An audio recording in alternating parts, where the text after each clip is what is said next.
En situaciones anteriores, nos hemos encontrado con la necesidad de llamar a un objeto desde otro. Por ejemplo, en el evento enter del webpanel enter%2, estamos llamando al procedimiento increaseFlightPrices con el método call. La sintaxis en las llamadas permite que podamos omitir el call y el funcionamiento será exactamente el mismo, ya que GeneXus tiene la inteligencia para determinar que estamos llamando a un objeto. Así que eliminemos el punto y el call. Recordemos que cuando llamamos a un objeto, podemos pasarle datos que tenemos en el objeto llamador, para que el objeto llamado los conozca y pueda usarlos. En este ejemplo, estamos pasándole al procedimiento el valor del porcentaje ingresado por el usuario en el webpanel, almacenado en la variable percentage. En este caso, el valor lo tenemos en una variable. Si tuviéramos el dato en un atributo, incluiríamos dentro del paréntesis al atributo que corresponda, o en caso de tener que pasar dos o más valores, enviaríamos varios atributos y o variables separados por coma. Como ya hemos visto, en el objeto llamado declaramos los datos recibidos en la regla parm. Vemos en esta regla a la variable percentage entre paréntesis. En este objeto hemos definido a la variable con el mismo nombre y tipo de datos con que se conoce en el webpanel. El nombre podría haber sido distinto, en cambio, el tipo de datos debe coincidir. Recordemos que la variable recibida con el valor del porcentaje la utilizamos en el source del procedimiento. Si al llamar a un objeto no se le envían datos, en el objeto llamado no hay que declarar una regla parm. Y si se envía más de un dato, hay que recibirlos dentro de la regla parm en el mismo orden, separados por coma. Veamos un ejemplo. Vamos a definir un webpanel para que el usuario ingrese un rango inicial y final de nombres de atracciones que desee listar. Y desde el webpanel llamaremos a un procedimiento para que liste todas las atracciones cuyos nombres estén incluidos en dicho rango. Hacemos New Object, seleccionamos webpanel y le damos el nombre Enter Attraction Name Range. Presionamos Create. Vamos a la sección de variables para crear las dos variables que necesitamos. Definimos el nombre de variable AttractionNameFrom y se nos sugiere basar la definición de la variable en la definición del atributo AttractionName. Esto significa que la definición de la variable está enlazada con la definición del atributo y si en el futuro cambiamos el tipo de datos del atributo, el tipo de datos de la variable cambiará acorde automáticamente. Vamos a definir una variable más de nombre AttractionName2 del mismo tipo. Y ahora vamos al form. Desde la toolbox insertamos una tabla y dejamos el tamaño por defecto. Cuando diseñamos en web, es importante usar tablas para que lo que escribamos o insertemos en la pantalla quede debidamente alineado. Digitamos Attraction Name From en esta celda y Attraction Name To en esta otra. E insertamos las variables que recién definimos.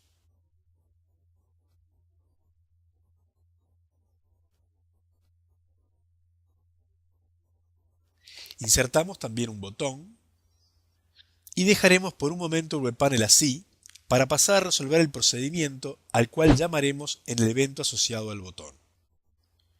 En la ventana Folder View ubicamos el procedimiento Attractions Report, presionamos botón derecho del mouse y elegimos Save As.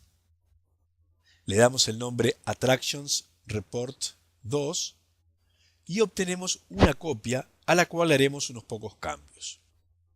Borramos el order y el where. De esta forma, el listado imprime todas las atracciones. Vamos a ver el layout. Contiene 3 print blocks. Este imprime el título del reporte. Este imprime los títulos de las columnas. Y este es el único que contiene atributos. y es el que se imprime dentro del for each.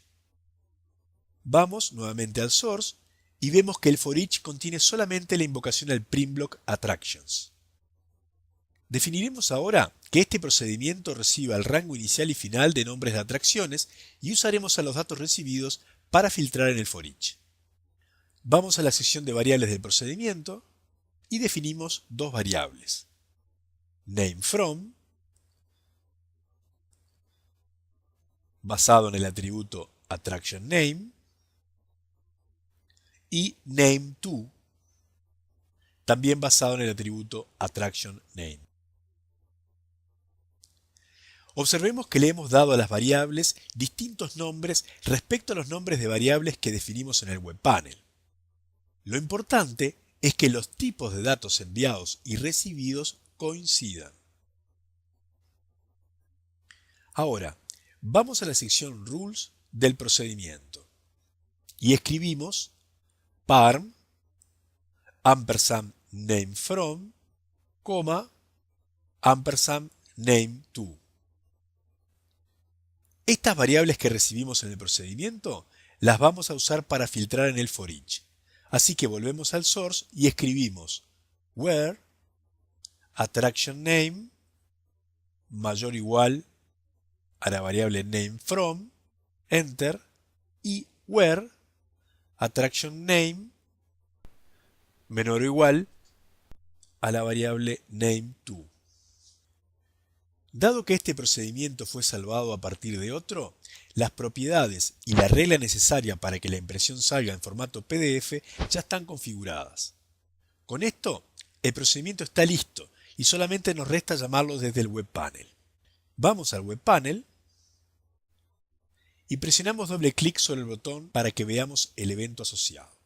Insertamos el nombre del procedimiento, Attractions Report 2, y pegado al nombre del procedimiento agregamos un par de paréntesis, dentro de los cuales vamos a incluir los datos que queremos enviar, separados por coma. Aquí las variables se llaman AttractionNameFrom y AttractionNameTo, así que las enviaremos con estos nombres. Dentro de los paréntesis digitamos ampersand y elegimos AttractionNameFrom, ampersand nuevamente y elegimos AttractionNameTo.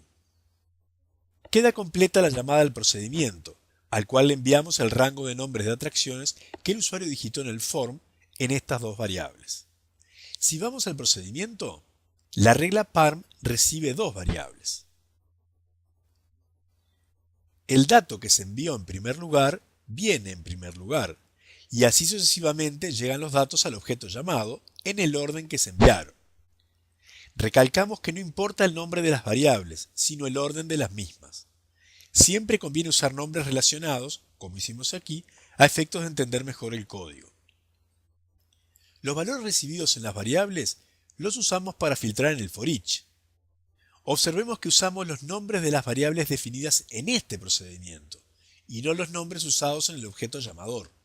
Veamos en funcionamiento todo esto que hemos hecho y explicado. Presionamos F5.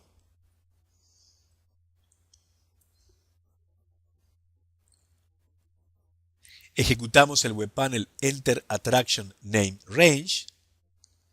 Queremos ver a las atracciones cuyos nombres comienzan entre A y Z.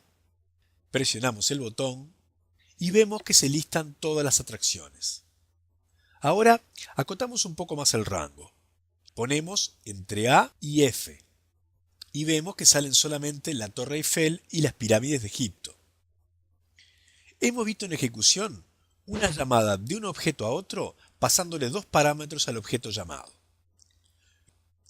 Los datos recibidos se usaron para filtrar en el comando for each. Pasaremos ahora a conocer otra manera posible de llamar en particular a objetos procedimientos o data providers. En este ejemplo estamos llamando a un procedimiento de nombre getDiscount.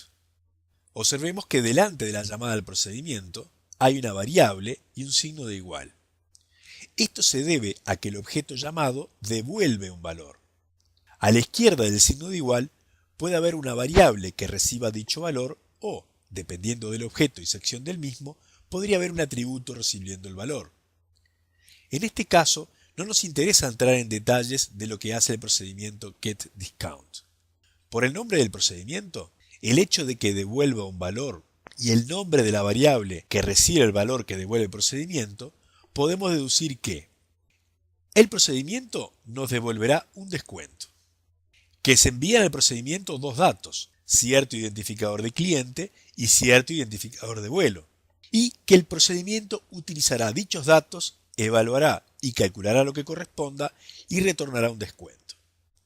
Ahora, es importante que veamos cómo se declara en el objeto llamado la regla PARM, cuando en la sintaxis de la llamada el objeto devuelve un valor.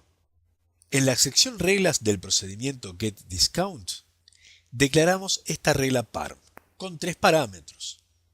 El término parámetros lo usamos para referirnos a datos que se envían y reciben entre dos objetos que uno llama al otro. Así podemos hablar en forma genérica, independientemente de si se envían o reciben variables, atributos o valores fijos. Veamos ahora cómo es el funcionamiento. Los dos parámetros enviados se reciben en orden, y el tercer parámetro que definimos en la regla PARM corresponde al que almacena el valor retornado en la variable discount de la invocación.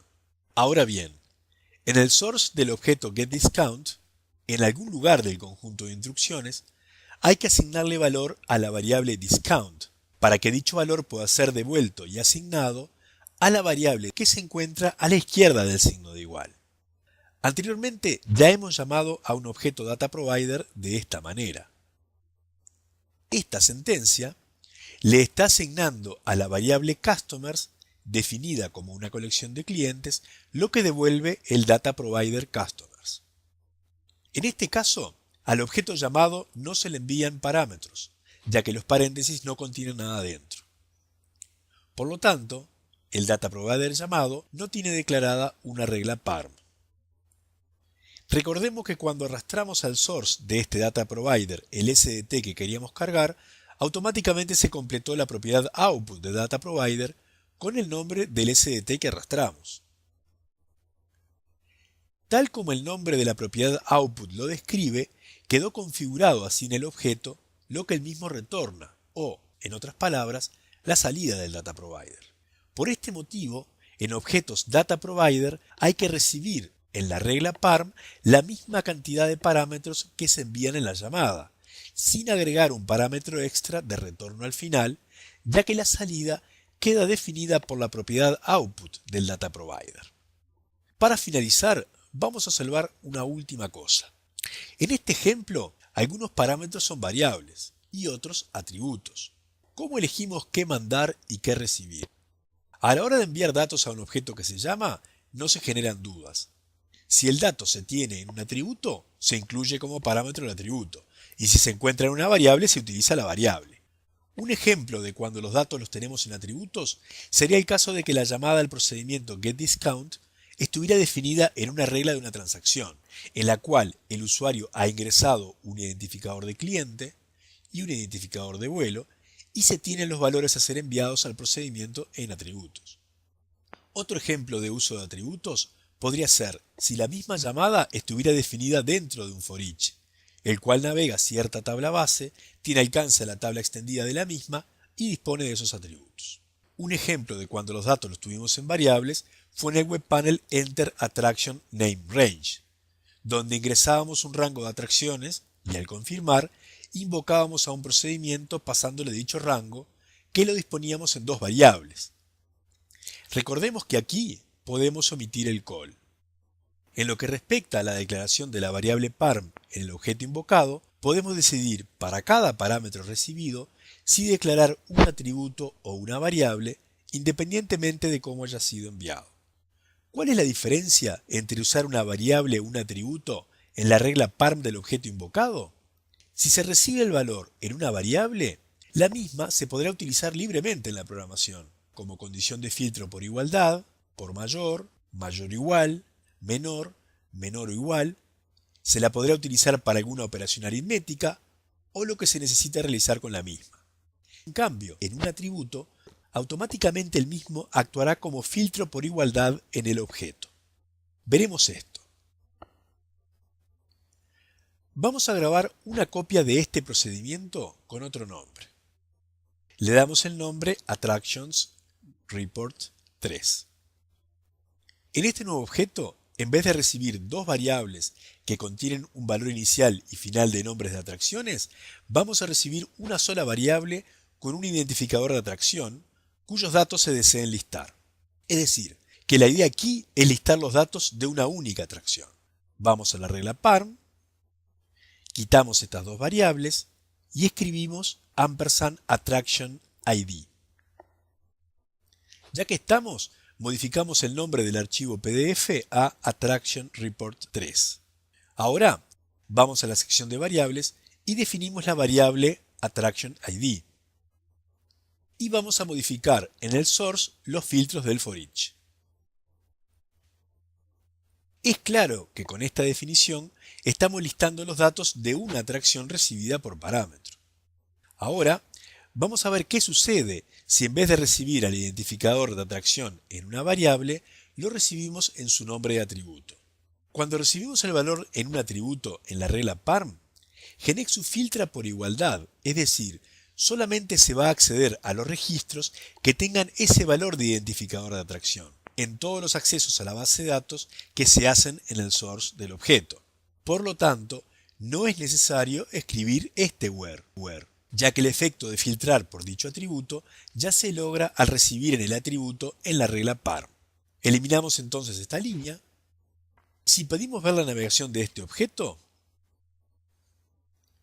vemos que se está realizando el filtro aunque no esté escrito el where. Si lo escribimos, no nos da un error, pero es innecesario escribirlo. Hemos visto dos maneras de filtrar por igualdad la información accedida.